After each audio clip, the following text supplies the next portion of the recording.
Saudara, KPK menetapkan Gubernur Riau Abdul Wahid sebagai tersangka korupsi Dinas PUPR. KPK menyebut Gubernur Riau meminta imbalan 7 miliar rupiah.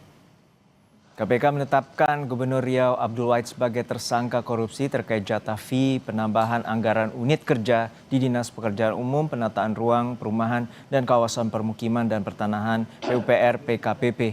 Selain Abdul Wahid, KPK juga menetapkan 2 tersangka lain, yakni Kadis PUPR PKPP Muhammad Arif Setiawan dan tenaga ahli Gubernur Riau Dani M. Nursalam. KPK menyebut penyerahan uang dilakukan bertahap sebanyak 3 kali sejak Juni, Agustus, dan November 2025. Total penyerahan pada bulan Juni hingga November mencapai 4,05 miliar rupiah dari kesepakatan awal sebesar 7 miliar rupiah. Selain menetapkan tersangka, KPK juga menyita barang bukti 1,6 miliar rupiah.